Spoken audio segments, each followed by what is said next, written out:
Welcome to the SMO Podcast. My name is Whitney, and today I'll be asking each guest 7 questions in 7 minutes. Here is the first look of our guest that will be speaking live on our stage. Look below to see what you'll say differently. And here is our next episode. Good morning, everyone. My name is Whitney, and I am here with the SMO Podcast. I am here with our guest speaker for today, Madison Nevadomski. And today we're going to dive into just how that she is serving right now. And I'm excited because we had a great conversation. So you guys are going to learn a little bit about her vision and everything that she's building. So Madison, for everyone that is watching, can you just tell us a little bit about who you are and what do you do? Yeah, so I'm Madison Nevadomski. You got it right. And I just kind of am on a mission to help serve people through right now kind of journals and just my story. I mean, that's great. I think one of the biggest ways that I think we can learn is through testimonies, right? So tell us like a little bit of an insight into your story. So about a year ago, I was struggling in every single way, and I just got on the side of my bed like a scene from a movie, and I said, God, I'm so miserable. I need a sign for what to do. And then I had seen some pretty promiscuous stuff on my now ex-husband's phone and laptop like 2 days after that. And so I just leaned into like, wow, God really is real and he's here and he hears us. And through the divorce, I lost my stepdaughter that I raised, and it was really hard, and I just leaned into telling people about it and having this peace. And then I was like thinking, how can I turn this into a bigger purpose, a bigger mission? And then I did a lot of journaling throughout the whole process. And I love that. I think, one of the hardest things for a lot of us is to be vulnerable. And I think many of us struggle with that. So to show up today to share your story and to share the parts of you that maybe were the hardest in the moment, and to come out of that and to truly lean into like what God is doing through you, and then to create something from that is powerful, right? You created journals that have helped you, and to now create that for maybe somebody else that can also be a part of that mission and that vision. Like, I want to hear about your experience in journaling, because a lot of people use that as a self-care tool. And I think everyone should. Tell us, Madison, a little bit about what you did to use journals to help you through your journey, and now the journals that you have created for others. so I honestly, and having late diagnosed ADHD didn't help. So I have always just bought the journal that looks so pretty. And, Yeah, I would fill I'm the out two same or way. three pages of it, or like all these pens and pencils. And like in the past year, I really had to like sit with myself and think. And I had like 50 different journals all over my floor, and I would fill out one page from one journal and one page from another. And so I kind of took 50 different journals and my own experiences and process of healing and really looking at myself, and turned it into something that I hope will help others. Absolutely. And I believe that it already is. What are some of the things that you're writing about in these journals? Is it your personal day-to-day experience? Is it the things that you learn throughout the day? Tell us kind of like, is there a journal prompt that you go through personally? Or is it just kind of like what you're feeling for that day? So in the journal that I made, I kind of share like one page of my story, and then that gets really kind of actually pretty deep pretty fast. So now when I journal myself daily, because I have already sat with myself and gotten pretty deep with myself, when I journal daily, it's not as deep. It's a little bit more to keep track of what I'm doing. And like now I want to jog every day. So now I've been keeping track that I do that. And then the other day when I was journaling, sometimes I'll open up my Bible and it said something about fasting and trying to get to where you want to be. So then now I'm starting a 10-day sugar fast yesterday. So I kind of just lean into praying before I do it and don't really follow prompts, just whatever's on my mind and heart now. I love that. I love that a lot. You know why? Because it's not scripted, it's raw, it's real, it's truth. And I love that there's this intentional side of it, but then there's also accountability side. And I think through your journal, from what I'm hearing, is that not only has it made you more intentional, allowed you to kind of put the thoughts out on paper that you might be feeling in the moment, but also there's this accountability piece that you're using to now be able to show up for yourself, to show up, fitness wise, to show up and to run and to take care of your body, to show up and, do the things that make you happy that might feel like a routine to some of us, but now, allow it to kind of just flow for you.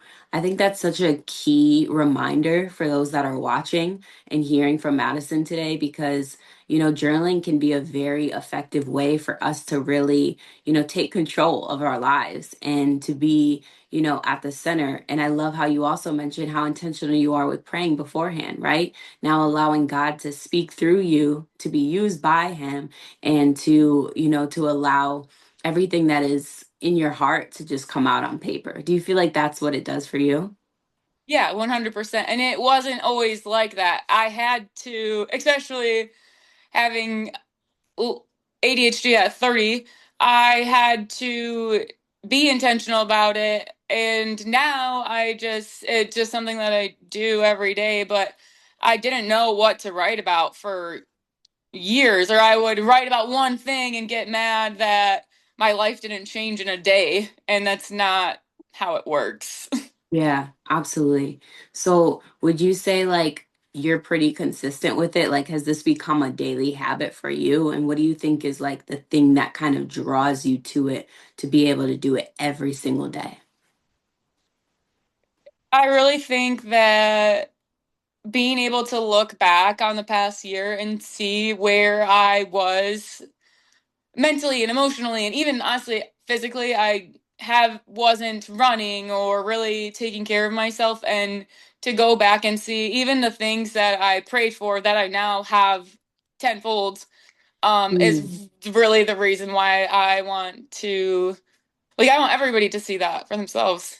Yeah, that's amazing. That's honestly amazing. And I remember our first conversation and I was just honestly listening to you and I felt a lot of what you were saying in myself and the things that, I was going through at one point in my life and God, also came and helped me with, And so I think like just even your testimony, I know that so many people are going to resonate with it, and to be able to create something from that is again, it's incredibly powerful. I would love to know because I know there was, so much tribulation and trials at one point, but was there a moment where you felt like you wanted to quit and didn't? And like, how did you kind of persevere through that? I would say, honestly, in the past year, there really hasn't been that feeling. It's been more of just hoping and praying that now I've seen things work out, that they will. And it's little moments that have, but before that, absolutely. I had that feeling once a week of like, what am I doing here? How am I going to make it? And, I have a daughter, and what does this, I'm miserable. Everybody's miserable. Like, what am I going to do? And then it wasn't until a year ago on the side of my bed, like a scene from a movie, that since then I've every little, I have problems and things aren't great, but it just feels like there's always a solution, whether it's in myself and I just don't believe it or see it, or what I'm doing isn't the plan for my life. Listen, we all have problems, and I think that's the greatest thing of all is like, God gives his toughest battles to his strongest warriors, and and we're not exempt from that. But I think for you, what I love to know is like, was there a mindset shift that changed everything for you? It was actually our conversation the other day that if I don't believe in myself, who will? Mm, yeah. And you know what? I think again when we were talking, I felt so much of myself in you when I used to feel that way. And I think like, God is just speaking to you. He is going to use you in a tremendous way. Like, it's in the smallest things that maybe some people don't realize that, you even journaling and you creating this journal for somebody else, whether one person, whether 20 people, whether 200 people buy your journals, you are going to impact so many people. And even that one person is going to be blessed because they're going to create this routine in the same way that you did. They're going to allow themselves to get in the habit intentionally and to take accountability of their lives.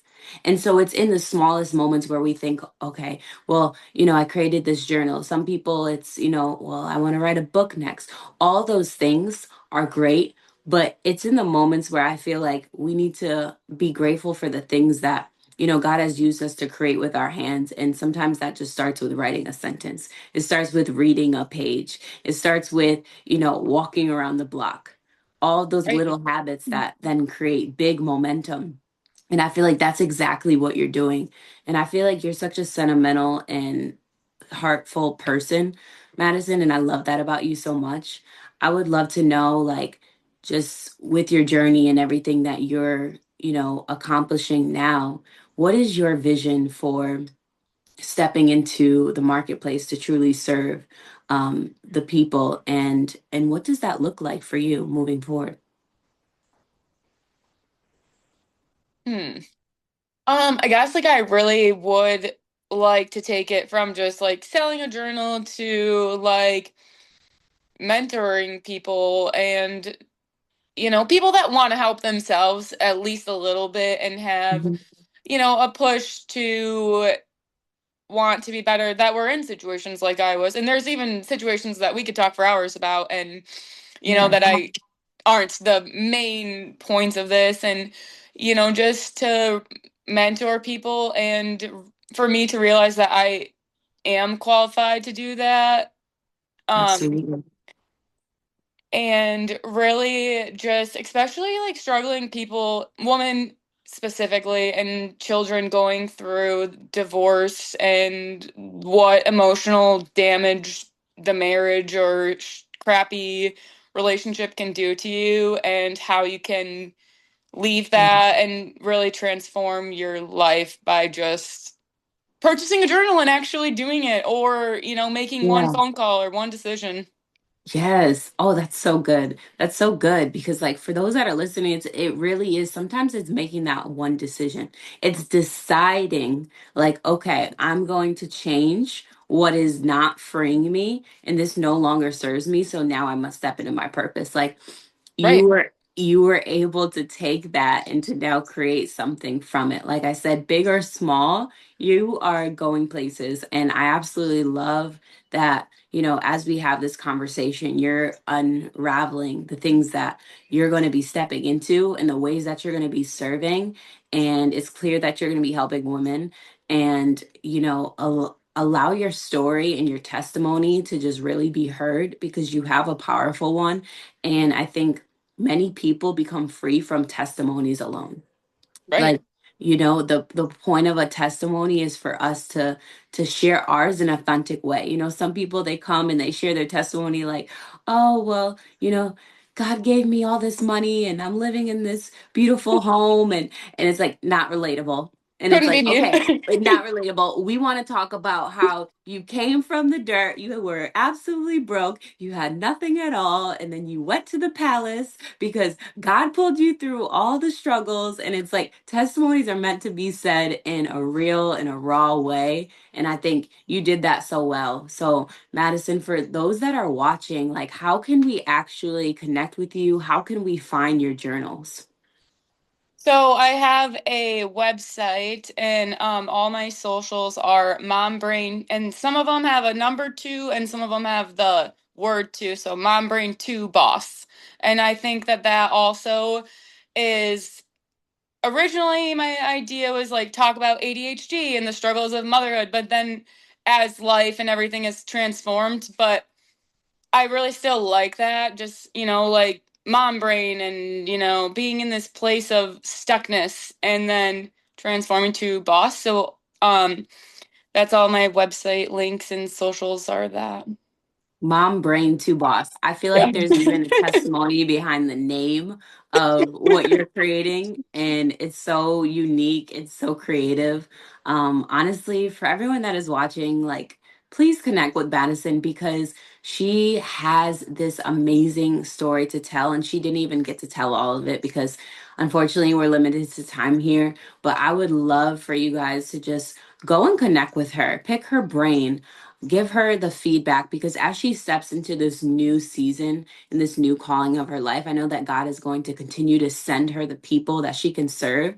And she's just going to be able to allow people to actually create that routine that she created for herself to go to the next level. So, Madison, thank you for being a blessing today. Thank you for serving and pouring into us. Thank you for your time to just take out to actually talk to us about the vision that you have created, not just for yourself, but for other people. There's more here. There's so much more. And I'm excited to learn from you and to know you. You guys will be seeing her on our stage 1 call very soon. So make sure you join in and hear the conversation because we're going to dive a little bit deeper into her testimony and all the ways that she can serve you. So thank you, Madison. Hopefully, we'll see you soon. And for everyone that is watching, make sure you go back and take notes. Yes, thank you.